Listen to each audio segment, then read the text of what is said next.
નમસ્કાર વાલા વિદ્યાર્થી મિત્રો, ધોરણ 7 સામાજિક વિજ્ઞાન ચેપ્ટર 2 ની આપણે વાત કરતા હતા. તો કે મિત્રો 12મી સદીની અંદરની તમે વાત કરો તો કે રાજપૂત યુગની અંદર છે એ 12મી સદીથી લઈને પહેલા તમે જોવો તો કે દિલ્હી છે એ વેપાર અને વાણિજ્યને લઈને છે એ કેન્દ્રમાં રહેલું એવું એક શહેર કે સ્થળ હતું કે જ્યાં વેપાર અને વાણિજ્યને લીધે છે એ વિશ્વભરની અંદર તે એક કેન્દ્રનું સ્થાન ગણાતું.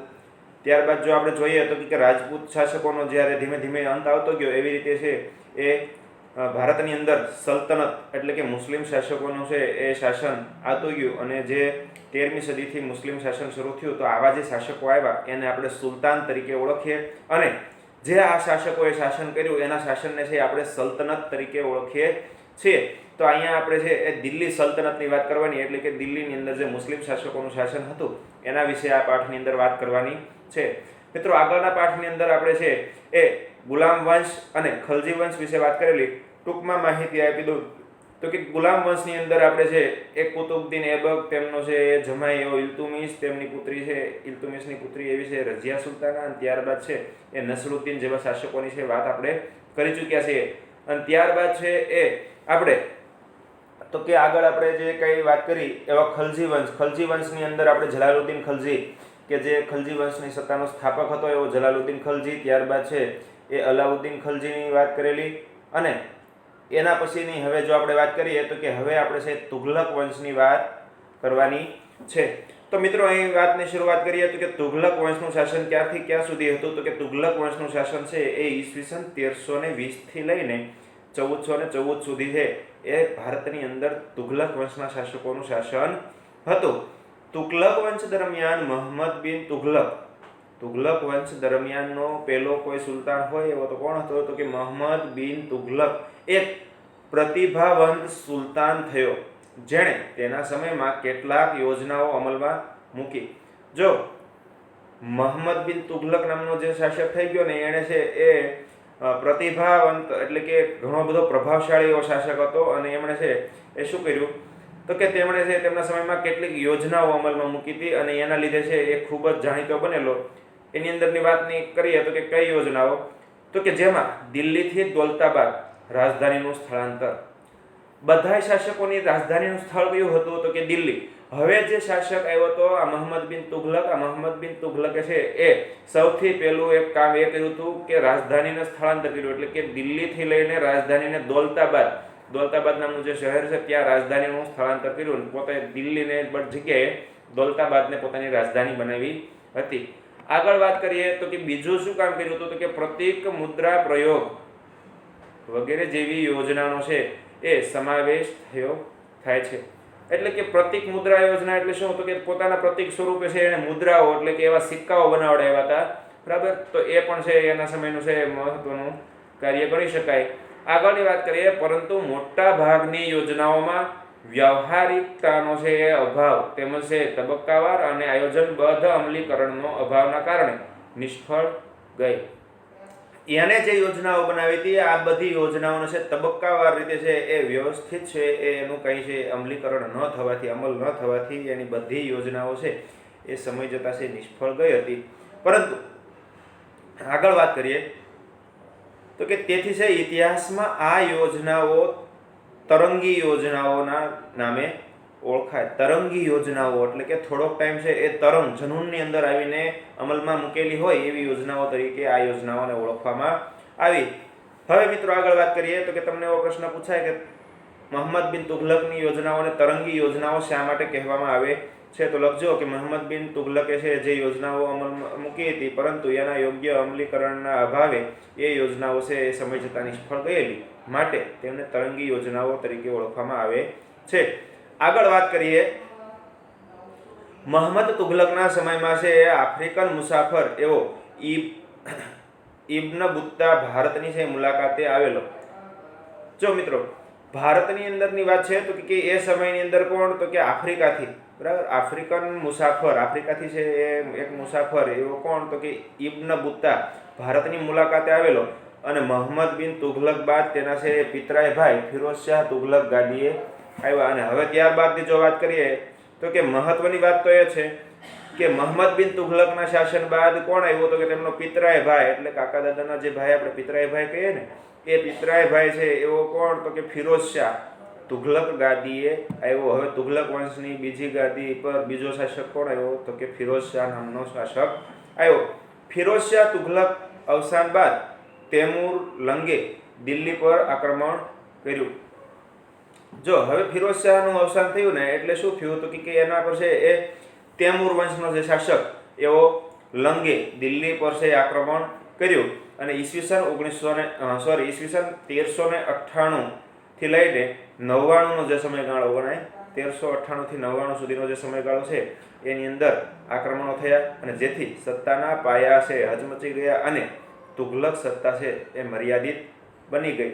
અને હવે આપણે વાત કરીએ તો કે અહીં છે એ તુઘલક વંશની છે વાત એટલી સુધી સીમિત છે. ત્યારબાદ આપણે વાત કરીએ તો કે સૈયદ વંશની વાત કરીએ તો કે ઈસવીસન 1414 થી લઈને છે ઈસવીસન 1451 અને લોધી વંશનું તો કે લોધી વંશ ક્યાં સુધી હતો તો કે 1451 થી લઈને 1526 સુધી. મિત્રો અહીંયા સૈયદ વંશ અને લોધી વંશની છે બહુ ટૂંકાણપૂર્વક વાત કરેલી છે. તો તુઘલક વંશના શાસનના અંત બાદ ખિલજીખાએ સૈયદ વંશની સ્થાપના કરી.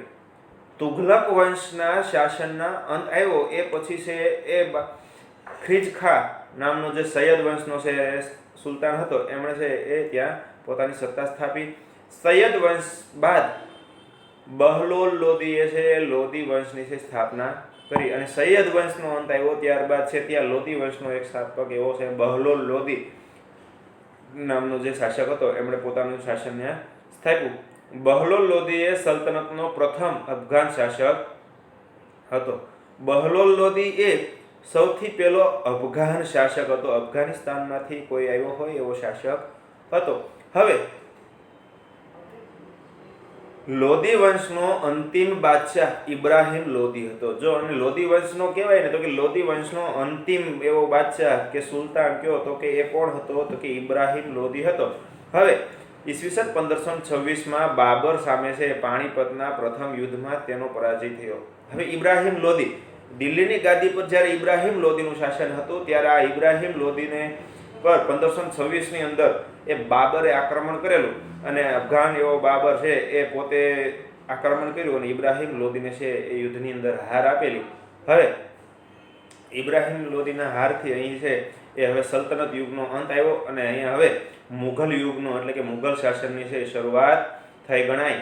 હવે આપણે અહીંયા સુધીની જ વાત કરવાની છે. સલ્તનત કાળ સુધી મુઘલ સામ્રાજ્યની વાત છે આગળના ચેપ્ટરની અંદર કરીશું. અહીં હવે આપણે જોઈએ તો કે સલ્તનત સમયની છે રાજ્ય વ્યવસ્થા. તો કે સલ્તનતના સમયમાં જે કાંઈ રાજાઓ રાજ્ય કરતા એ સમયના રાજાઓને છે સુલતાન તરીકે ઓળખવામાં આવતા. તો કે એ જે કંઈ સુલતાનો જે શાસન કરતા તો એ સમયની અંદરની શાસન વ્યવસ્થા કેવી હતી એના વિશે વાત કરીએ તો કે આગળના ચેપ્ટરમાં પણ આપણે ભણ્યા છે કે રાજપૂત યુગની શાસન વ્યવસ્થા. બરાબર. તો કે રાજપૂત રાજાઓ જે કાંઈ શાસન ચલાવતા એ સમય દરમિયાન એની શાસન વ્યવસ્થા કેવી હતી એના વિશે આપણે વાત કરેલી કે જ્યેષ્ઠ પુત્રને રાજા બનાવવો એવો કોઈ નિયમ હતો નહીં. મોટા ભાગે છે એ રાજાને યોગ્ય લાગે એવા દીકરાને જ રાજા બનાવવામાં આવતો અને આવું ઘણું બધું આપણે છે એના વિશે ભણ્યા હતા. તો હવે આના અંદર પણ આપણે વાત કરીએ તો કે સલ્તનતની અંદર કઈ રીતે સુલતાનની પસંદગી કરવામાં આવતી કે એની રાજ્ય વ્યવસ્થા કઈ રીતે ચાલતી. બરાબર. આ બધી વાત છે એ આ ટોપિકની અંદર કરશું. તો કે ઈસવીસન 13મી સદીના સ્થપાયેલી દિલ્હી સલ્તનત.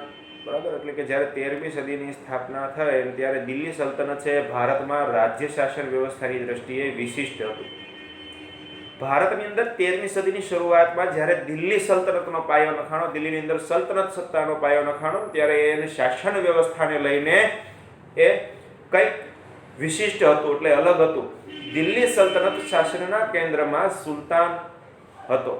જો દિલ્હીની સલ્તનતના શાસનના કેન્દ્રમાં સુલતાન હતો એટલે કે આખું જે શાસન ચાલતું એ કોના હાથમાં હતું તો કે સુલતાનના હાથમાં હતું. હવે કેન્દ્રમાં હોવું એટલે કે એક માણસને આધીન હતું. બરાબર. આખી સત્તાનો તમે છેલ્લે છેડો જોવો તો કે કોણ હતો તો કે એ સુલતાન હતો. ત્યાર પછીની જો વાત કરીએ તો કે સુલતાનની સત્તા સર્વોપરી ગણાતી.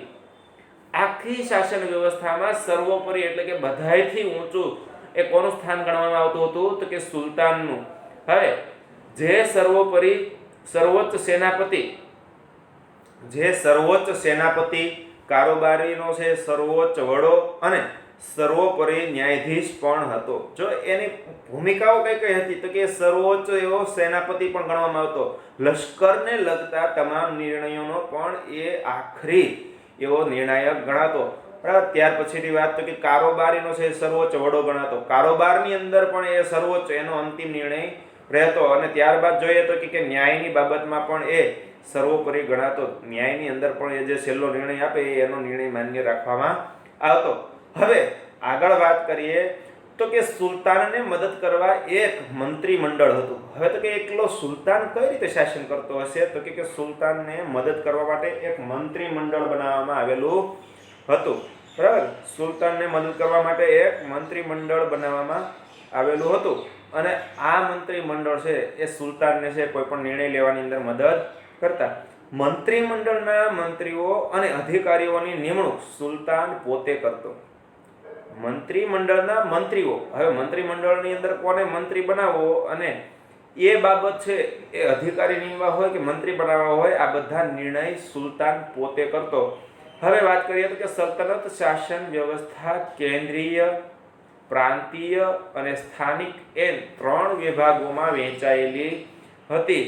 જો સલ્તનતની શાસન વ્યવસ્થા એ 3 વિભાગોની અંદર વહેંચાયેલી હતી. મિત્રો તમે ધોરણ 6 ની અંદર આપણે છે એ વિવિધ સ્તરે સરકાર એ પાઠ જે શીખી ગયા છો એ પ્રકારની જ વાત છે. બરાબર. તો કે સ્થાનિક એટલે કે ગ્રામીણ કક્ષાએ, સ્થાનિક એટલે કે ગ્રામીણ અથવા શહેરી કક્ષાએ જે નાના લેવલની સરકાર છે એની વાત છે. ત્યારબાદની વાત કરીએ તો કે પ્રાંતિક સરકાર. બરાબર. પ્રાંતિક વ્યવસ્થા હોવી. પ્રાંતિક એટલે શું? પ્રાંત એટલે જે તે વિસ્તારની. બરાબર. જે તે વિસ્તારની એટલે કે અત્યારના સમયની અંદર કહીએ તો આપણું રાજ્ય. બરાબર. તો કે રાજ્ય કક્ષાના લેવલની જે કઈ વાત છે એ અંગેની વાત. અને ત્યારબાદની વાત કરીએ તો કે કેન્દ્રીય કક્ષાની જે વાત. કેન્દ્રીય કક્ષાની વાત એટલે શું? તો કે કેન્દ્ર એટલે કે અત્યારે આપણે જે દેશ લેવલનું કેન્દ્ર સરકાર લેવલની જે વાત છે એ રીતની પણ એ વખતે સત્તાઓ હતી. એટલે કેન્દ્ર, રાજ્ય અને ગ્રામીણ. તો એ સમયની અંદર છે એને કેન્દ્રીય, પ્રાંતિક અને સ્થાનિક એ નામથી ઓળખવામાં આવતા. તો આ રીતે છે આ 3 વિભાગોની અંદર છે એ આખી રાજ્ય વ્યવસ્થા વહેંચાયેલી જોવા મળતી. હવે મિત્રો આગળની વાત કરીએ તો કે કેન્દ્રીય શાસન વ્યવસ્થા કઈ રીતે ચાલતી એ અંગેની વાત કરીએ તો કે સુલતાન પછી મંત્રીમંડળ મુખ્ય હતું. સુલતાન પછી બીજા સ્થાને કોણ આવતું? તો કે મંત્રીમંડળ. સુલતાનનો પ્રધાનમંત્રી વજીર કહેવાતો. જો મિત્રો તમને ધોરણ 6 ની અંદર પણ મેં શીખવાડેલું કે સુલતાનનો જે કઈ પ્રધાન, અત્યારે આપણે રાજાનો જે પ્રધાન હોય ને મુખ્ય માણસ, બરાબર, તો એને આપણે વજીર તરીકે એ સમયની અંદર ઓળખવામાં આવતો. બરાબર. તો સુલતાન પછી મંત્રીમંડળ હતું અને સુલતાનનો પ્રધાનમંત્રી એટલે મુખ્યમંત્રી હોય ને એને આપણે વજીર તરીકે ઓળખતા. જે વહીવટી તંત્રનો વડો ગણાતો. અને જે આ પ્રધાન છે ને એ આખા વહીવટી તંત્રનો વડો એટલે મુખ્ય માણસ ગણાતો હતો. આ ઉપરાંત મંત્રીમંડળના સેના વિભાગ. આ ઉપરાંત શું? તો કે મંત્રીમંડળનો સેના વિભાગ, લશ્કરી જે વિભાગ કહેવાય એ લશ્કરી વિભાગ. ત્યારબાદ તો કે પત્ર વ્યવહાર, ત્યારબાદ તો કે ધર્મનો વિભાગ છે, ત્યારબાદ છે વિદેશ વિભાગ, આ ઉપરાંત છે ગુપ્તચર વિભાગ વગેરે વિભાગોનો સમાવેશ એ આની અંદર થતો હતો. આમ થોડા ઘણા અંશે આધુનિક મંત્રીમંડળ જેવી વ્યવસ્થા તે સમયમાં જોવા મળતી હતી. અને આ રીતે મિત્રો તમે જોઈ શકો છો કે એ સમયે પણ થોડા ઘણા અંશે છે એ આધુનિક વ્યવસ્થા એ સમયની અંદર જોવા મળતી હતી. હવે જો મિત્રો આપણે વાત કરીએ તો કે અલાઉદ્દીન ખલજીના સમયમાં સરકારી તંત્ર પૂરતી ટપાલ વ્યવસ્થા અસ્તિત્વમાં આવી હતી.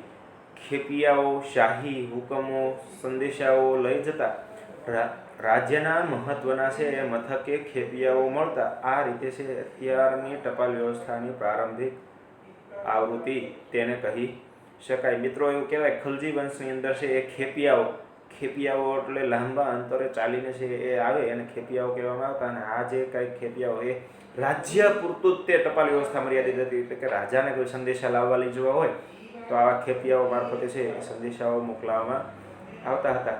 અને એ પછી આપણે એવું કહેવાય કે અત્યારે હાલની અંદર જે ટપાલ વ્યવસ્થા છે એવી ટપાલ વ્યવસ્થા એ સમયની અંદર થોડા ઘણા અંશે શરૂ થયેલી. ત્યારબાદ જો હવે આપણે કેન્દ્રનું શાસન કઈ રીતે ચાલતું એની વાત કરીએ તો હવે બીજા ટોપિકની અંદર આપણે છે પ્રાંતીય શાસન વ્યવસ્થાની વાત કરીએ તો કે સલ્તનત કાળમાં પ્રાંતને છે એ જાગીરમાં વહેંચવામાં આવતું.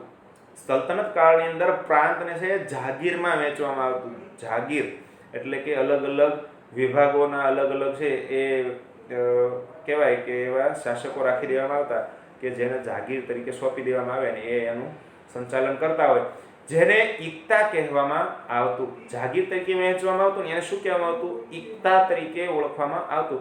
ઇક્તાનો વડો ઇક્તેદાર કે મુક્તિ કહેવાતો. હવે જે આ જે કે જાગીર વહેંચવામાં આવતી એને ઇક્તા કહેવાતો અને ઇક્તાનો વડો હોય ને એને ઇક્તેદાર અથવા તો મુક્તિ એવા નામથી ઓળખવામાં આવતું.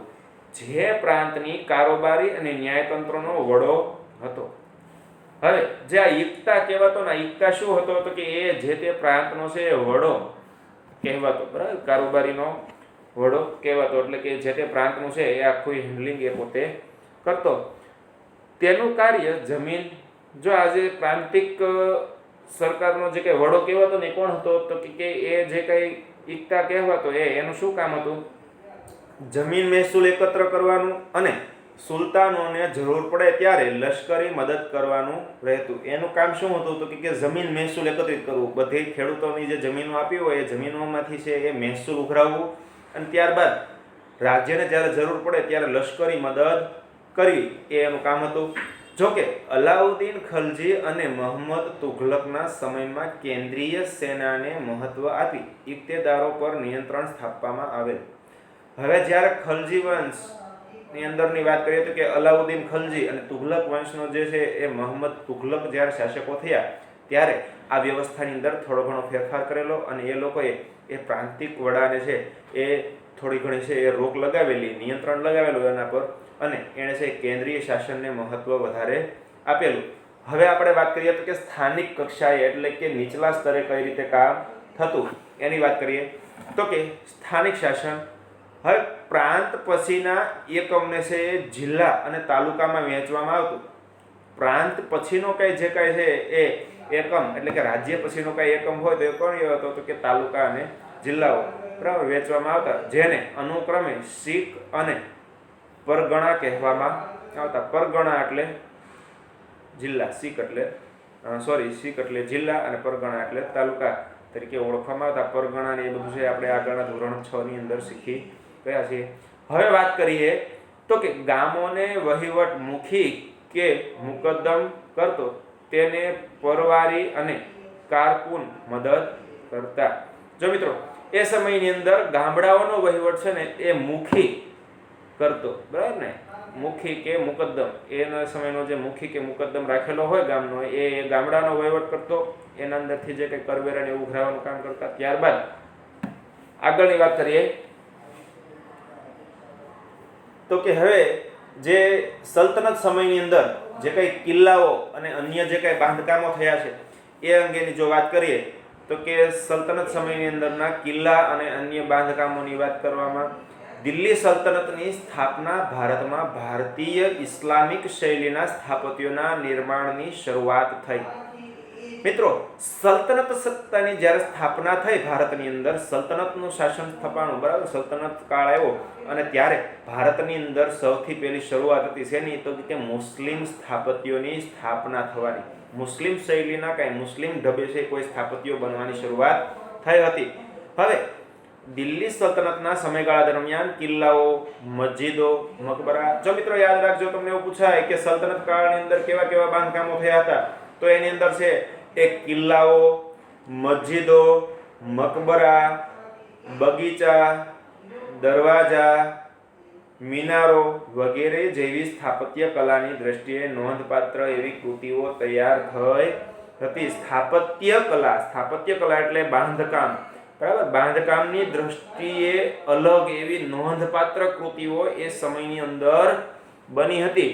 અને હવે જો મિત્રો આગળ વાત કરીએ તો કે કુતુબુદ્દીન એબકના સમયની અંદર દિલ્હીમાં છે એ કુતુબ મિનારનું છે એ બાંધકામ, એટલે કે કુતુબુદ્દીન એબકના સમયમાં છે દિલ્હીમાં કુવત ઉલ ઇસ્લામ નામની મસ્જિદનું છે નિર્માણ થયું હતું. એબકે બંધાવેલી બીજી મહત્વની ઇમારત એટલે કે કુતુબ મિનાર. બરાબર, કુતુબુદ્દીન એબકે બે વસ્તુ બંધાવી. એક તો શું હતું કે કુવત ઉલ ઇસ્લામ નામની છે એક મસ્જિદ બંધાવી, અને બીજું શું હતું કે એના સમયની અંદરનું મહત્વનું એવું બીજું બાંધકામ કયું હતું તો કે કુતુબ મિનાર છે. કુતુબુદ્દીનના સમયમાં છે તેનો એક જ માળ બાંધી શકાયો. કુતુબુદ્દીન એબક જ્યારે જીવતો ત્યારે આ કુતુબ મિનારનો એક જ માળ બાંધી શકાયો હતો.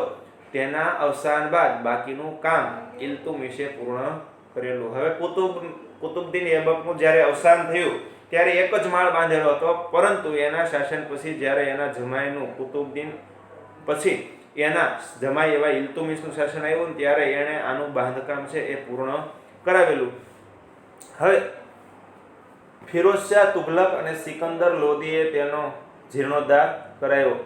ફિરોઝશાહ તુઘલક અને બીજું કોણ તો કે ફિરોઝશાહ તુઘલક અને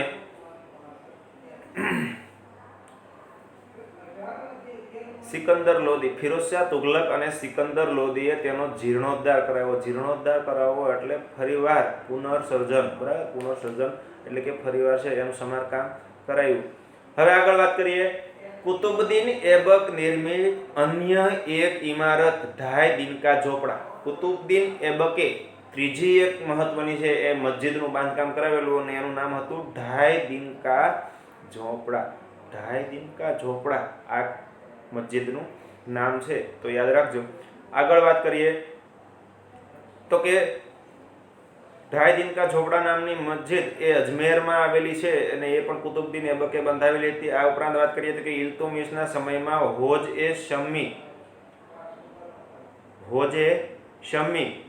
શમી ઈદગાહ અને જુમા મસ્જિદનો છે સમાવેશ થાય છે. આ ઉપરાંત તો કે ઇલ્તુમિશના સમયની અંદર જુમા મસ્જિદ, બરાબર, પછી શું તો કે શમી અને શમી ઈદગાહ નામના છે એ મસ્જિદોની છે સ્થાપના થયેલી. ખલજી વંશના શાસન દરમિયાન તમે જોવો તો કે ખલજી વંશ દરમિયાન છે અલાઉદ્દીન ખલજીને છે એ બંધાવેલ અલાય દરવાજા. અલાઉદ્દીન ખલજીએ બંધાવેલો અલાય દરવાજા નામનો છે પ્રવેશ દ્વાર એ સૌરી નામનો કિલ્લો અને સીરી નામનું છે નગર, ત્યાં હોજ એ ખાસનો સમાવેશ થાય છે. તુઘલક શાસન દરમિયાન તુગલકાબાદ, ફિરોજાબાદ, હિસાર, જૌનપુર, ફિરોજપુર, ફતેહાબાદ વગેરે નગરો વસાવવામાં આવેલા હતા. બરાબર, તુઘલક વંશની અંદર આવા નગરો છે એટલે કે નવા છે શહેરો બંધાવવામાં આવ્યા હતા. આ સમયગાળા દરમિયાન દિલ્હીમાં અનેક કિલ્લાઓ, મસ્જિદો, તળાવો, મહેલો, સ્નાનાગારો, મકબરાઓ, પુલો, સરાઈઓ, બગીચાઓ વગેરેનું નિર્માણ થયું હતું. મિત્રો, બાજુના જે ફોટોગ્રાફ્સ દેખાય છે એની અંદર તમે છે એ જોઈ શકો છો કે આ જે સ્થાપત્ય છે એ કુતુબ મિનાર છે કે જે કુતુબુદ્દીન એબકે બંધાવેલું હતું. ત્યારબાદની જે વાત કરો છો તમે તો કે ઢાઈ દિનકા ઝોપડા નામની જે મસ્જિદ છે એ બીજા ચિત્રની અંદર તમને દેખાઈ રહી છે. હવે બડા ગુંબજ, મોઢની મસ્જિદ અને શિહાબુદ્દીનનો છે મકબરો એ આ બધાય બાંધકામોની અંદરના મુખ્ય બાંધકામો છે. અને આગળ હવે આપણે છે એ વિજયનગર સામ્રાજ્યની છે એ વાત આગળના લેક્ચર્સથી કરશું અને ત્યારબાદ આપણે છે આ ચેપ્ટરને પૂર્ણ કરીશું. તો આજે અભ્યાસની અંદર એટલું જ. આજે હોમવર્કની અંદર મિત્રો તમારે જે કંઈ સલ્તનત સમયના શાસનોની અંદર આપણે જે આજે અભ્યાસ કર્યો એમાંથી તમારે લોકોએ છે એ હોમવર્કમાં તુઘલક વંશના શાસકો વિશે ટૂંકો પ્રશ્ન અને ત્યારબાદ તો કે સલ્તનત સમયકાળની રાજ્ય વ્યવસ્થા, બરાબર, સલ્તનત સમયની છે રાજ્ય વ્યવસ્થાને છે વ્યવસ્થિત મુદ્દા પાડીને વ્યવસ્થિત લખવાનું છે. એની અંદર છે એ કેન્દ્રીય શાસન, પ્રાંતીય શાસન અને સ્થાનિક શાસન એ બધાય સવાલોનો સમાવેશ કરીને લખવાનો છે. બરાબર. તો આભાર. અસ્તુ.